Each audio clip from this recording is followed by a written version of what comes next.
La madrugada caía sobre la base militar de Zaragoza con un silencio espeso, casi ritual. El viento frío del Valle del Ebro cruzaba las pistas de tierra, levantando pequeñas nubes de polvo que parecían flotar en suspensión.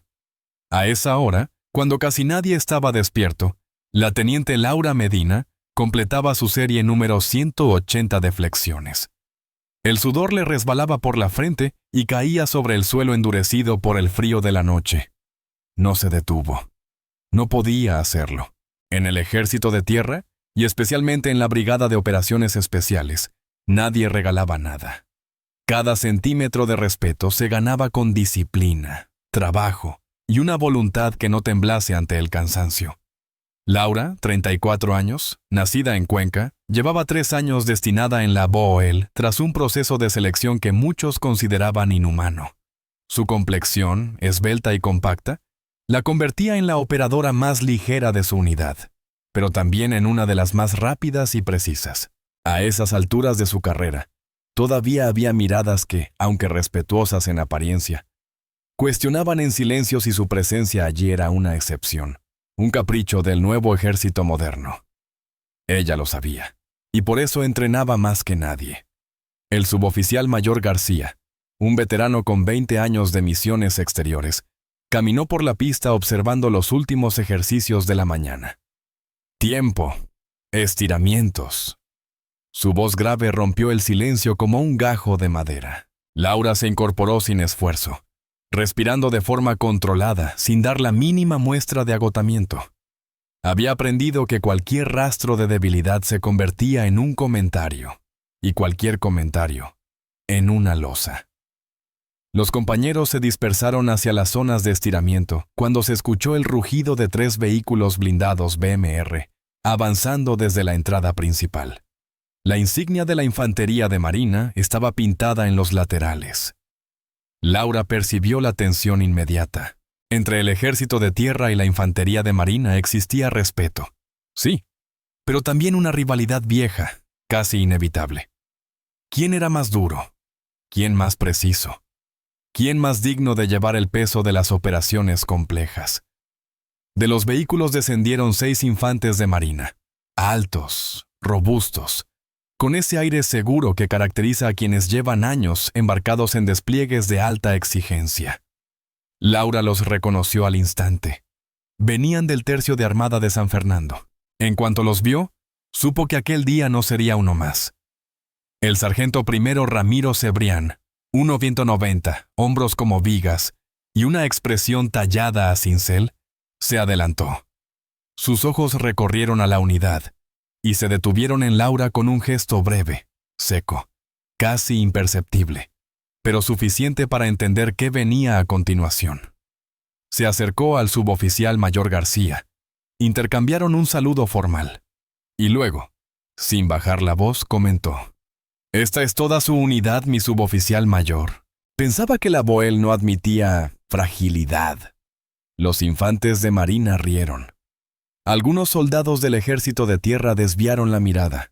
Laura permaneció inmóvil, postura firme, mirada perdida en un punto neutro. Su padre, antiguo sargento de artillería en Ávila, le había enseñado de niña que cuando alguien intentaba herirte, lo peor que podías hacer era regalarle tu reacción. «Conviértete en piedra», le decía. Luego en agua, luego en aire, pero nunca en carne blanda.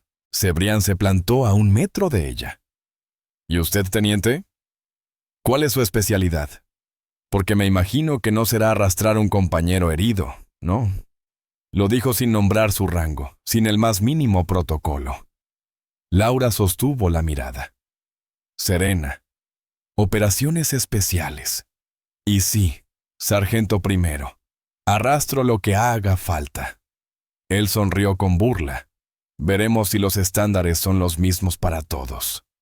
Aquella mañana, la base respiró un aire extraño, tenso. Los 6 infantes de marina permanecerían 14 días entrenando junto a ellos en ejercicios conjuntos. 14 días en los que Laura sabía que cada gesto sería observado, cada error ampliado y cada acierto minimizado. No era nuevo.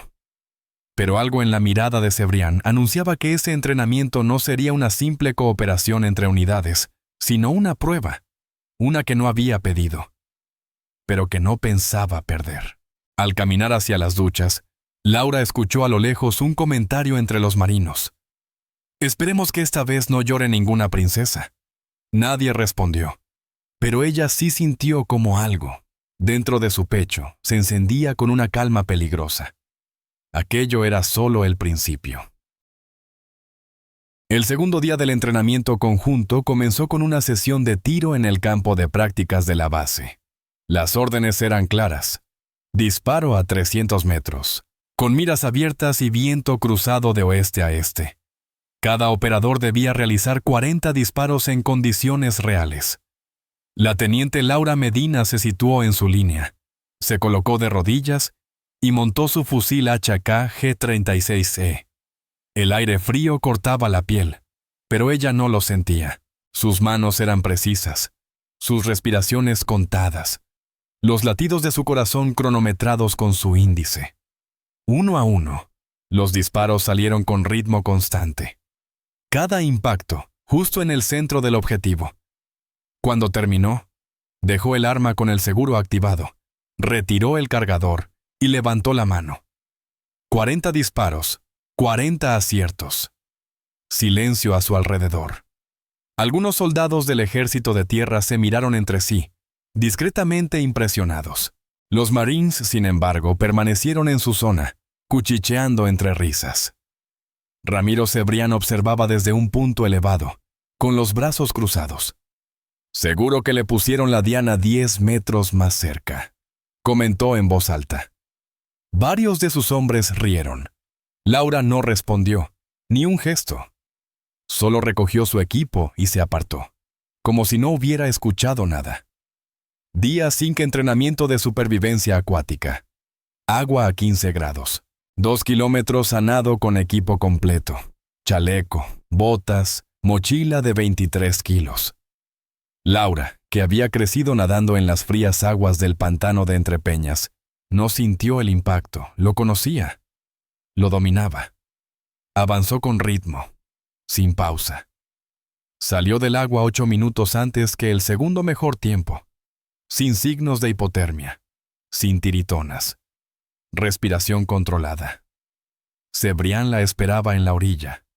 «Hoy el mar ha sido generoso», dijo con falsa cortesía. «¿O será que nadar ligera ayuda, menos que arrastrar?» Laura simplemente se quitó el agua del cabello, miró al frente y dijo: «Sargento primero». Nada más. Día 8. Ejercicio de fuego real en estructuras cerradas. El llamado Kill House. Entrada dinámica. 6 habitaciones. 42 objetivos. Riesgo máximo. Un error, un mal disparo, una baja compañera. Laura lideró su escuadra. Tiempo total: 93 segundos. 0 errores. 0 bajas ficticias. Todo registrado en cámara. Al terminar, los instructores aplaudieron. Cebrián revisó el video con expresión neutra. «Disparar a cartón es fácil», murmuró. «Otra cosa es cuando te disparan a ti. Ahí es donde veremos quién se queda quieta como estatua». Su cabo, un joven con varios parches de taekwondo en su mochila, asintió. «Las mujeres no están hechas para la violencia. Es biología», añadió. Laura estaba a 5 metros limpiando su fusil. Escuchó cada palabra. No respondió. Día 11. Gimnasio de combate. Suelo cubierto de colchonetas. El instructor pidió 2 voluntarios para una demostración de combate cuerpo a cuerpo. Antes de que pudiera levantarse alguien, la voz de Cebrián resonó como un desafío. «Propongo a la teniente Medina». El silencio cayó de golpe. Todos sabían lo que significaba esa propuesta. No era formación. Era humillación disfrazada de entrenamiento. El instructor dudó, pero no impidió el combate. El cabo Mitchell, cinturón negro de taekwondo, se ofreció como oponente. Delgado, rápido, seguro. Se inclinó con una sonrisa falsa. Seré suave, no quiero lastimarla. Laura lo miró con frialdad. No se preocupe por mí, cabo. Se tocaron los guantes. Inicio. Mitchell avanzó con una patada giratoria, técnica perfecta, pero Laura ya no estaba allí. Había visto el giro de su cadera. Lo leyó con medio segundo de antelación. Se coló en su ángulo ciego, le barrió la pierna de apoyo y lo hizo caer como un saco. Cayó sobre él, control lateral, cerró el triángulo de brazo y cuello. En menos de 18 segundos, Mitchell estaba golpeando la colchoneta, ahogado, pidiendo rendición. El gimnasio se quedó en silencio. Laura se levantó, lo ayudó a incorporarse. Buen combate, cabo. Cebrián apretó los dientes.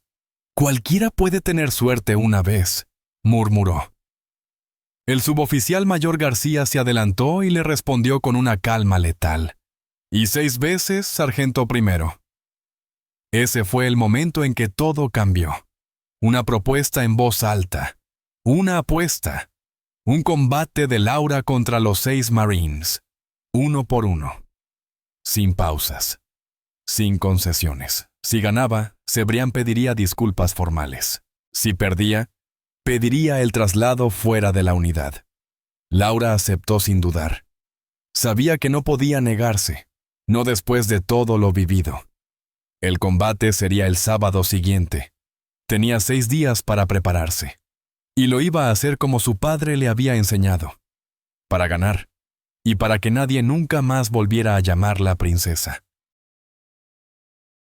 Durante 6 días, la base de Zaragoza se transformó en algo más que un simple centro de entrenamiento.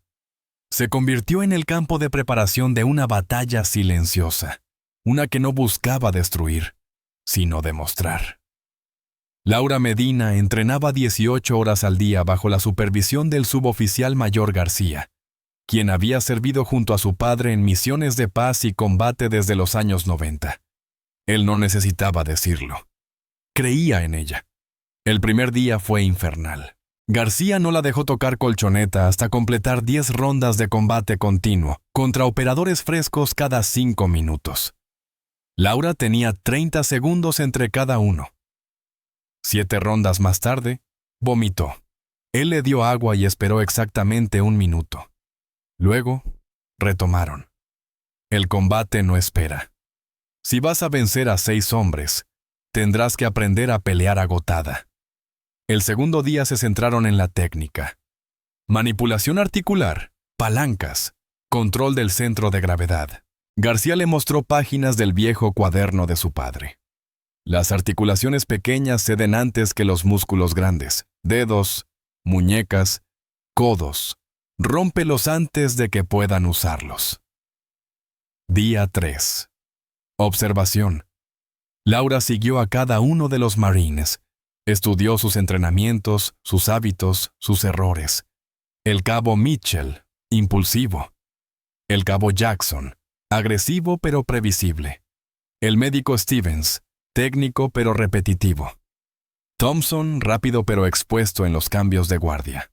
Williams, una montaña que bajaba la guardia cuando se cansaba.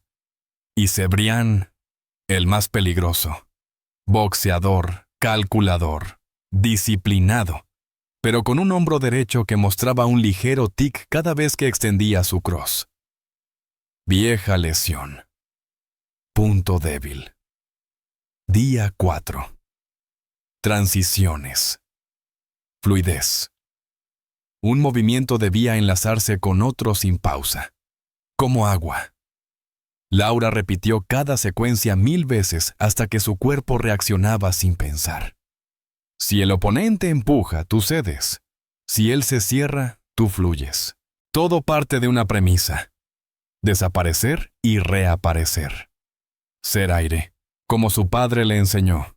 El 5.º día, García la hizo cerrar los ojos y visualizar cada pelea. Desde el primer gesto hasta la sumisión. No era misticismo. Era neurociencia. El cerebro no distingue entre lo que imaginas vívidamente y lo que vives. Démosle 6 victorias antes del combate. Laura visualizó cada caída, cada giro, cada error de sus rivales. Se vio ganando. 1, 2, 6 veces. El sexto día fue de descanso activo. Natación suave al amanecer en la piscina climatizada de la base. Baño de hielo. Estiramientos. Nada de golpes, solo recuperación. Su cuerpo debía estar fresco. Su mente, afilada. Esa noche, García le entregó una caja de madera antigua. Dentro, el cinturón negro de su padre, desgastado, con bordes deshilachados. Él me pidió que te lo diera cuando enfrentases tu mayor reto. Es ahora. Laura sostuvo el cinturón como si pudiera sentir aún el calor de las manos de su padre.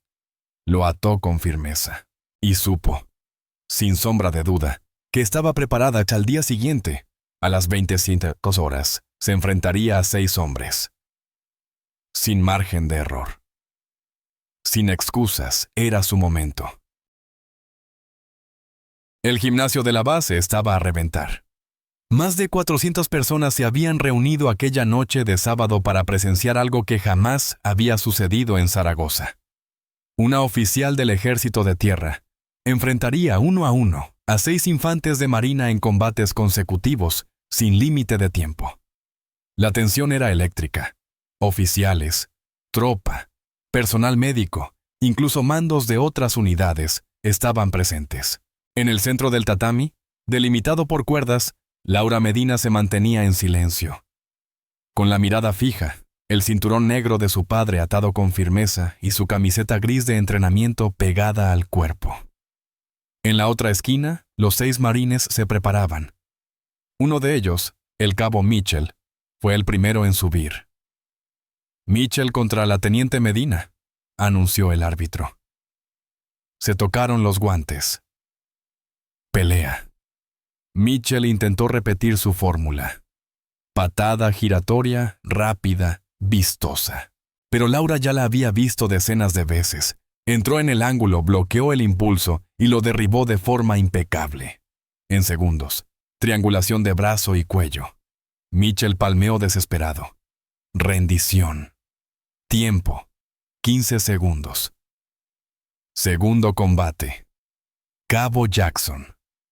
Fuerte. Puro músculo. Sin técnica. Cargó como un toro, pero Laura se coló entre sus brazos, lo derribó con un giro de cadera y le aplicó un estrangulamiento por la espalda. Jackson, orgulloso, se resistió hasta perder el conocimiento. Tiempo. 1 minuto y 10 segundos. La multitud estalló. La incredulidad se mezclaba con la emoción. En la esquina, el suboficial mayor García le ofrecía agua. 2 menos, 4 más. Controla la respiración, estás marcando historia. Tercer combate. Cabo Stevens. El médico. Técnica de lucha grecorromana, potente, pero previsible. Intentó el derribo doble, pero Laura anticipó, bajó la cadera. Lo desestabilizó y terminó montada sobre él. Golpes cortos, certeros, sin intención de noquear, solo abrir defensa. TKO técnico por incapacidad de defenderse. Tiempo. 2 minutos. Cuarto combate. Cabo Thompson. Ágil, veloz, entrenado en Muay Thai. Fue el más difícil. Golpeó bien, movió ángulos, pero Laura esperaba su rodillazo. Lo atrapó al vuelo, giró en el aire, aplicó un triángulo volador y lo cerró con precisión. Thompson aguantó, luchó, pero acabó rindiéndose. Tiempo. 1 minuto 40 segundos. Laura volvió a su rincón. Sus brazos temblaban. Su ojo derecho comenzaba a inflamarse. El sudor le empapaba el rostro. García le ofreció hielo. Ya no eres candidata, eres historia. Pero aún quedan 2. El grande y el campeón. ¿Puedes seguir? Laura asintió sin hablar. Quinto combate. Sargento Williams, 1,95 metros, más de 10 kilos. El doble de peso. Alcance imposible. Comenzó despacio, con respeto. Sabía lo que había pasado a sus compañeros. Controlaba la distancia. Laura giró, forzó el desgaste, esperó que bajara la mano izquierda. En el momento justo, saltó. Aplicó una llave de brazo aérea. Al caer, el crujido del codo llenó el silencio. Grito. Rendición inmediata. Tiempo. 2 minutos y 17 segundos. Laura no celebró. Se apartó y se arrodilló en su esquina, sin fuerza para mantenerse en pie. La ovación del público era ensordecedora. Solo quedaba uno. Ramiro Cebrián, el líder. El más técnico, el más peligroso, y estaba fresco. El gimnasio había alcanzado un nivel de tensión que se palpaba en el aire. El último combate era más que una pelea. Era el cierre de una historia que había comenzado con una frase lanzada como una burla. Intenta no llorar, princesa. Ramiro Cebrián subió al ring sin sonreír. Su rostro era una máscara profesional. Atrás quedaba la arrogancia. Lo había visto todo. Sabía que Laura no era una excepción, sino una amenaza para todo lo que había creído sobre fuerza y mérito. La teniente Medina se incorporó con esfuerzo. Su ojo derecho casi cerrado, el labio partido, los brazos temblando de ácido láctico. Aún así, se plantó frente a Cebrián con la cabeza alta. ¡Último combate! Teniente Laura Medina contra Sargento Primero Ramiro Cebrián. 3 asaltos de 3 minutos. Si no hay rendición ni KO, decisión por jueces. Se tocaron los guantes. Inicio. Cebrián no cometió errores. No cargó como los otros. Se colocó en posición ortodoxa, pies firmes, guardia cerrada, golpes cortos y precisos. Boxeo de manual. Un jab rozó la ceja de Laura. Otro entró limpio. Luego un cross que le hizo girar la cabeza. Estaba claro. Era más rápido, más fuerte, más técnico. Laura retrocedió, aguantando. El público contenía la respiración. Primer asalto. Dominio absoluto de Cebrián. Descanso. García le colocó hielo en la cara. Le dio agua. No puedes boxear con él. Mételo al suelo. Usa lo que sabes. No puedes igualar su fuerza, pero puedes anularla. Laura asintió. Respiraba con dificultad. Segundo asalto. Laura no esquivó. Avanzó. Cebrián lanzó otro jab. Laura lo esquivó justo y se metió en su distancia, atrapando su brazo derecho. Se aprovechó de un detalle. Cuando él lanzaba el recto, su hombro derecho mostraba el tic de su lesión antigua. En ese instante, desequilibrio, enganche, proyección. El peso de Cebrián la arrastró al caer, pero Laura ya había tomado la posición superior. Side control. Él intentó girarse. Ella fluyó. Tomó la espalda, ancló las piernas. Cebrián intentó zafarse, pero Laura fue ajustando. Golpes a las costillas, pequeñas distracciones, técnica sobre músculo. Cuando bajó la guardia, entró el brazo. Estrangulación trasera, precisa, profunda. Cebrián no rindió. Luchó. Hasta que su cuerpo se soltó. Inerte, el árbitro intervino. Combate terminado. Victoria por estrangulación. Silencio. Después estruendo, aplausos, gritos, ovación total. 400 personas gritando ¡Fantasma! ¡Fantasma! El apodo que Laura había heredado de su padre. Ella no sonrió, no lloró. Solo respiró. Y ayudó a Cebrián a sentarse. Él la miró, ojos humedecidos, derrotado, pero digno. Me equivoqué en todo. Lo sé. ¿Cómo? Porque sigues aquí. La noche no terminó en el tatami. Terminó en el corazón de todos los presentes, sabiendo que habían presenciado algo que iba más allá de un combate. Habían visto el momento exacto en el que se destruye un prejuicio. y se construye un legada.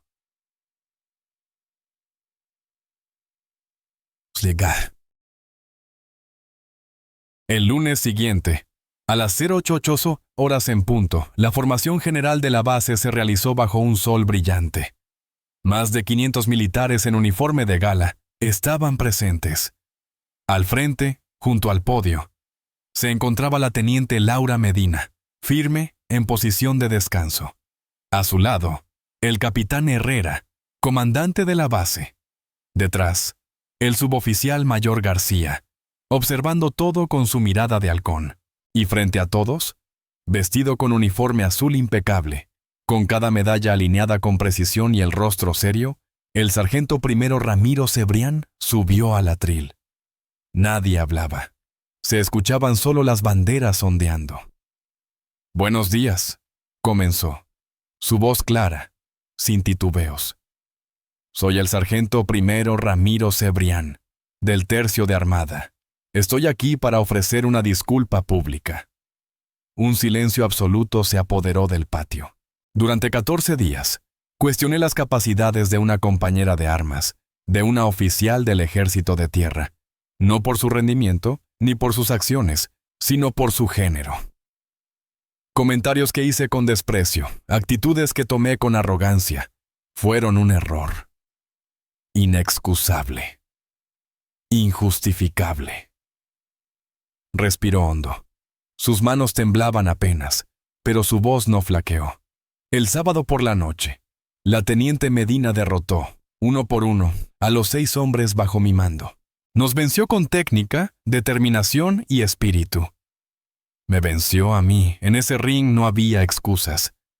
Solo verdad. Solo mérito. Miró a Laura. «Teniente, le pido disculpas por haberla juzgado, por haber intentado humillarla, por haber olvidado lo que significa ser un soldado, reconocer el valor donde exista, sin prejuicio, sin soberbia. Usted representa lo mejor de nuestras Fuerzas Armadas». La saludó. Laura respondió con un saludo impecable. El aplauso comenzó en los miembros del Ejército de Tierra. Pronto se sumaron los marines. Luego, todos. Un reconocimiento unánime. Sincero. Al dispersarse la formación, Cebrián se acercó a Laura en la explanada junto al muro memorial. Miraron juntos los nombres de los caídos. Él rompió el silencio. «No puedo borrar lo que hice, pero puedo asegurarme de que ningún otro guerrero capacitado sufra lo que usted sufrió. Entonces empieza mañana. A las 0600 en el gimnasio, traiga ya su escuadra. Les enseñaré lo que mi padre me enseñó». Y así fue. Durante semanas, Laura entrenó a los 6 marines en su protocolo. Les enseñó a usar su cuerpo como una herramienta inteligente. Les explicó cómo la técnica vence la fuerza, cómo la mente supera al músculo. Cebrián fue su alumno más aplicado. Algo insólito sucedió. Se convirtieron en amigos. No por olvido, sino por respeto. Una amistad forjada en la redención, en el sudor, en el cambio real. Laura, por primera vez, descubrió que enseñar era una forma de continuar el legado de su padre. El protocolo fantasma ya no era solo suyo. Era de todos los que habían aprendido que ser fuerte no tiene nada que ver con el género, solo con la voluntad de no rendirse. La mañana del martes los sorprendió a todos. En plena sesión de entrenamiento con el escuadrón de Cebrián, el capitán Herrera se presentó en el gimnasio con rostro serio. Llamó a Laura aparte. «Teniente Medina, sala de reuniones. Ahora, traiga al sargento primero». Caminaron en silencio hacia el edificio administrativo. Al entrar, se encontraron con varios altos mandos del Ejército de Tierra, 2 oficiales del Estado Mayor y un hombre de traje oscuro, civil. Pero todos sabían lo que eso significaba, inteligencia o algo peor. El escudo en su identificación lo confirmaba. Centro Nacional de Inteligencia. «Siéntense», dijo el coronel jefe del contingente. «Tenemos una situación en Yemen. 8 contratistas españoles han sido secuestrados por una célula terrorista en las afueras de Al-Mahwit. El tiempo corre. Laura sintió un cambio en su respiración. Cebrián se tensó, pero no dijo nada. Estamos organizando una operación de rescate. La BOEL liderará el asalto. Y queremos que la unidad de CQC sea mixta. 12 de operadores, 6 de la BOEL, 6 infantes de marina. Usted, teniente, estará al mando de ese grupo. El silencio se volvió denso. Laura tardó 3 segundos en responder. Sí, señor. Acepto. El coronel giró hacia Cebrián. ¿Algún problema con servir bajo el mando de la teniente? En absoluto. Es un honor.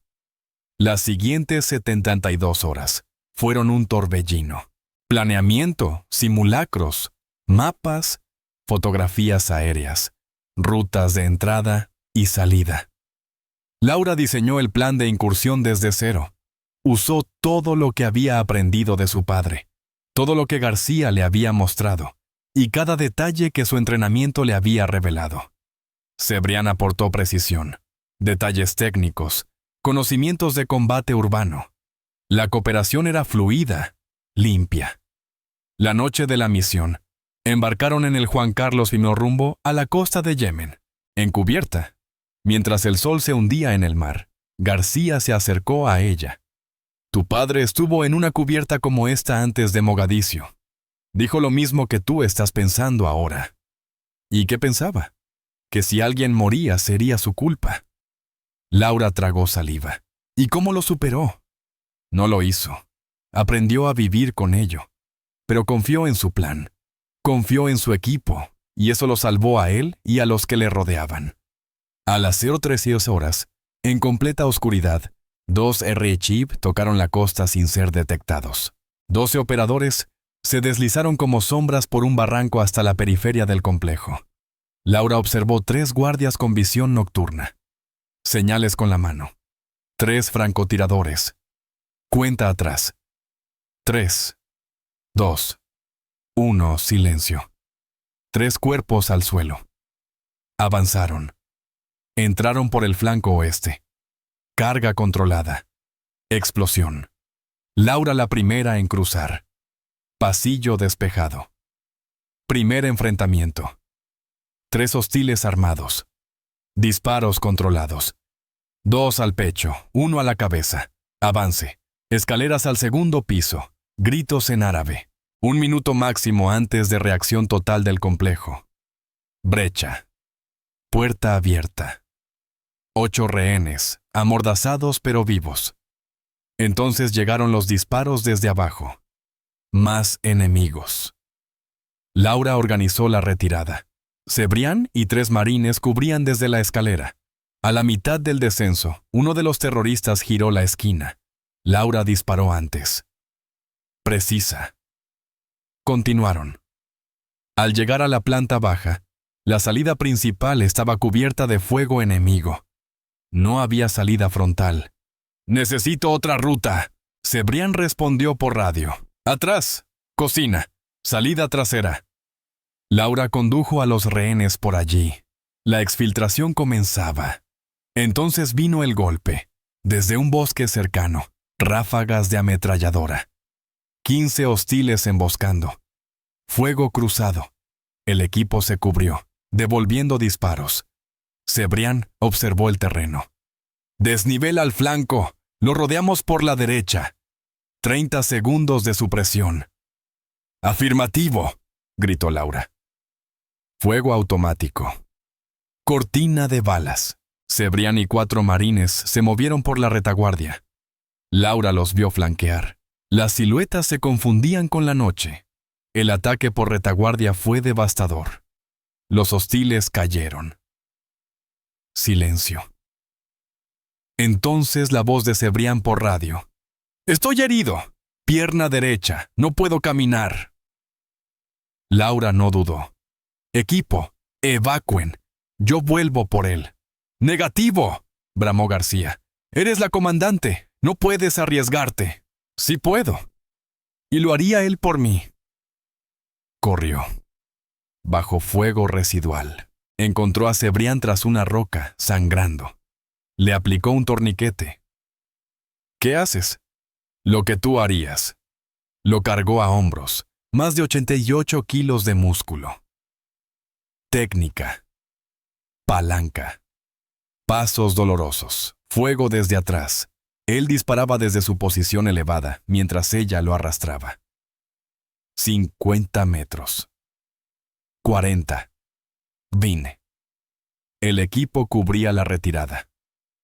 10 metros. Las piernas de Laura cedieron. Cebrián cayó rodando. Los médicos los recogieron. Ella no podía moverse. Pero había cumplido. Todos estaban vivos. Yemen quedaba atrás. Laura, desde el helicóptero, cerró los ojos. Había liderado su primera operación real y había demostrado que el protocolo fantasma funcionaba incluso bajo fuego real. 6 meses después, la teniente Laura Medina caminaba por los pasillos de la base de operaciones especiales de Virginia Beach, Estados Unidos. La misión en Yemen no solo había sido un éxito total, había cambiado su carrera.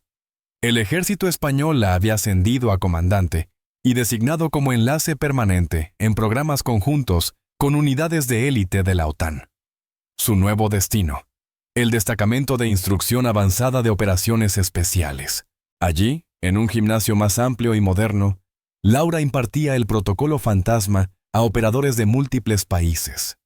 Navy SEALs, Rangers, Raiders y del Mando de Operaciones Especiales Español. 30 hombres, 2 mujeres. Entre ellos, uno de los instructores más entregados, el sargento primero Cebrián. Había pasado por cirugía, rehabilitación y entrenamiento intensivo.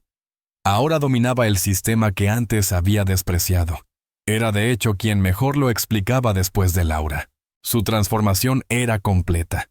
Aquel día, la clase era sobre desventaja física. Laura pidió un voluntario. Un ranger estadounidense de más de unos 90 metros y 110 kilos dio un paso adelante. Este soldado me supera en todo. Tamaño, peso, alcance. Lo que vamos a ver hoy es cómo superar eso desde la técnica. Laura ejecutó una demostración perfecta.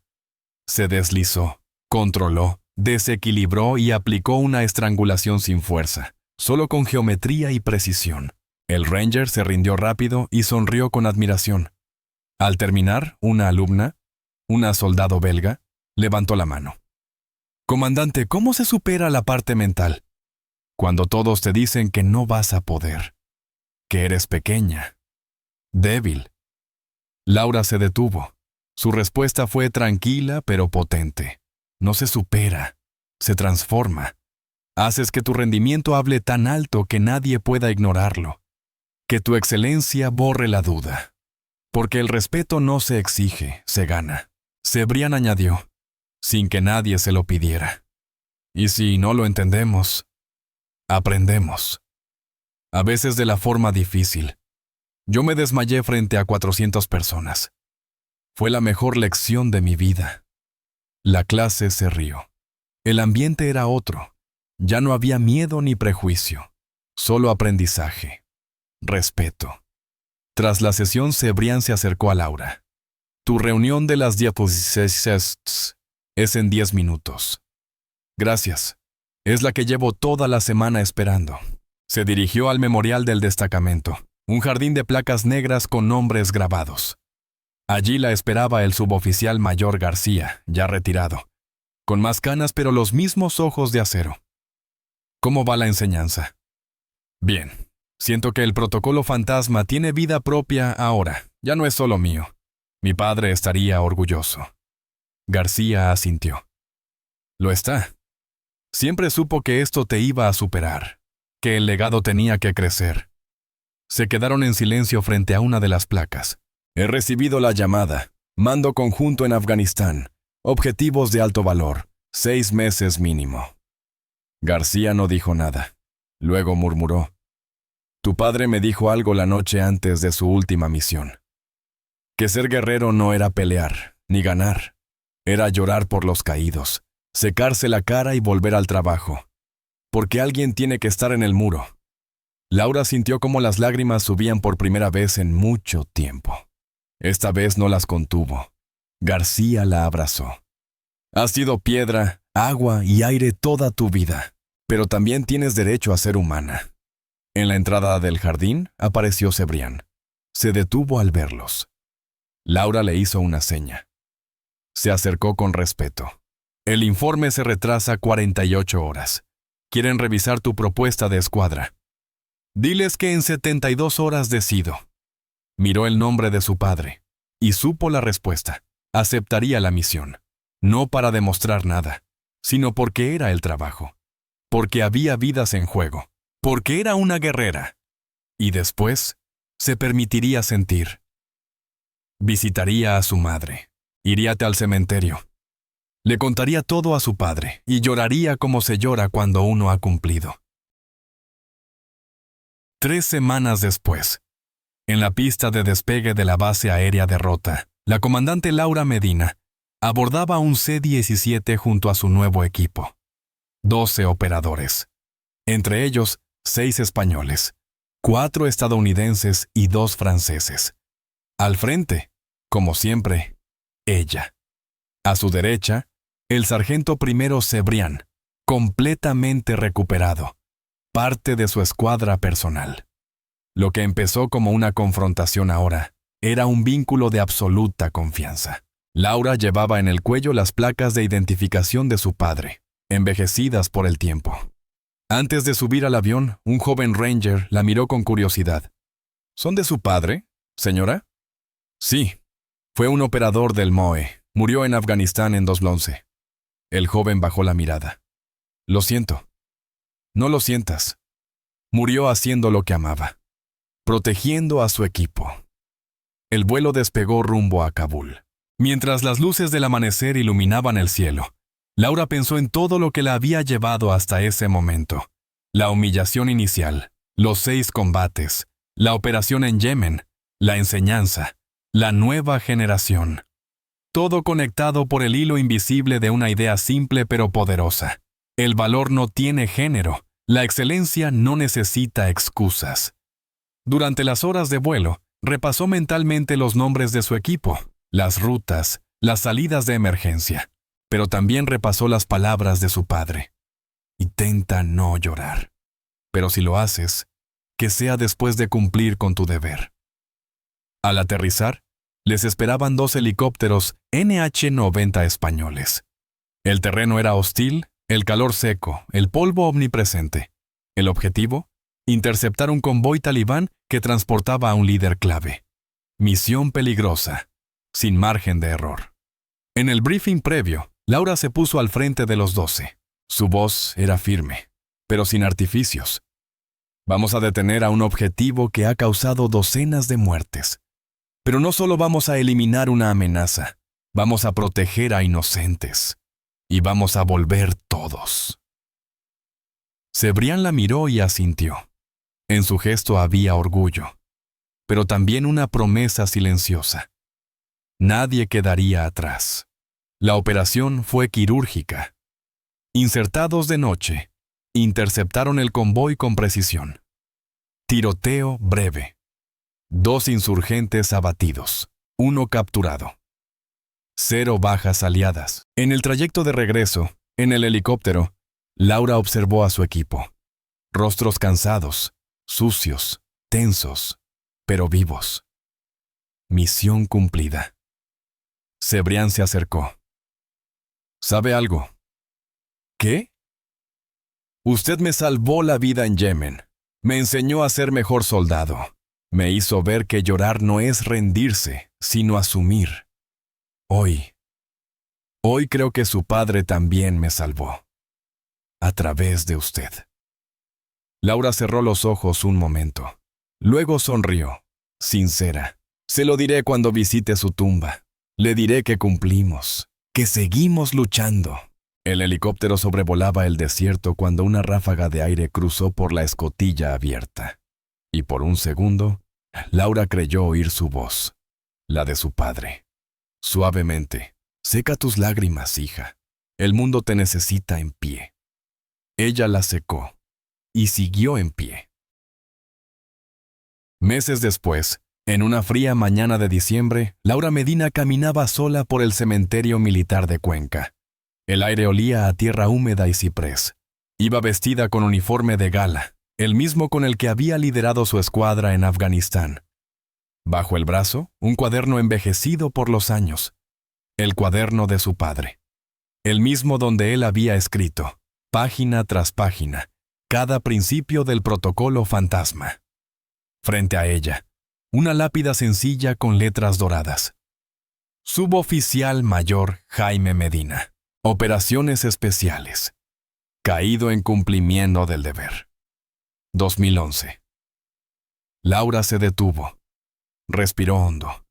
Apoyó la mano sobre la piedra como si acariciara el tiempo. Luego se arrodilló. Sacó el cuaderno y una pequeña libreta negra. La suya. La que había comenzado después de Yemen. «Papá», murmuró, «cumplí». Y empezó a hablarle. Le contó sobre los 6 compases, sobre Cebrián, sobre la operación de rescate, sobre la enseñanza. Sobre los que dudaron y luego aprendieron.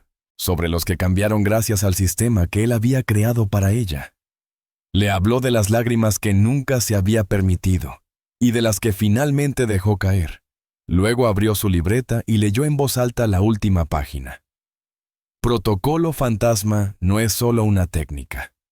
Es una forma de pensar, de resistir, de luchar.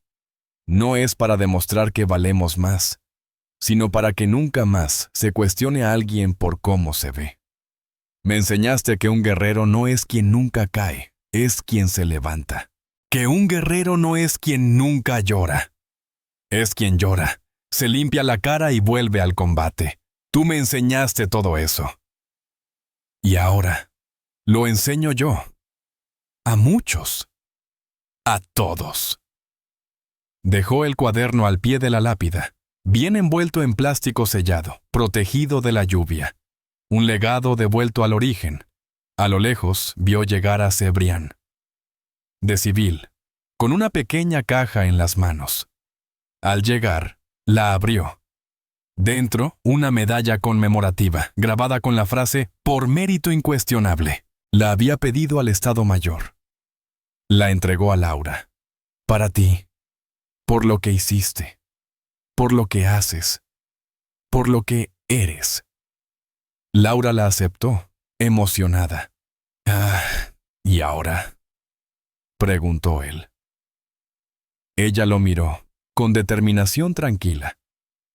Ahora volvemos al muro.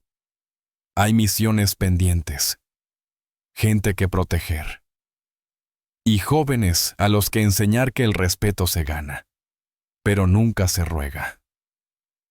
Mientras volvían al coche, el sol de invierno comenzaba a iluminar las lápidas como un recordatorio suave de lo que significa servir. Laura sabía que llorar no la hacía menos fuerte, que ser vulnerable no le quitaba autoridad, que sentir no era una concesión, era una prueba más de su humanidad. Y por eso, cuando subió al vehículo, respiró hondo, secó sus ojos y dijo: «Vamos, hay trabajo por hacer». Porque esa es la verdad que solo aprenden los que han luchado de verdad. Los guerreros sí lloran, pero siempre después del combate. Y siempre antes de volver a levantarse. Suscríbete al canal, deja un comentario y comparte el video. Porque esta historia no es ficción. Es un homenaje a todos los que se levantan cuando otros se rinden.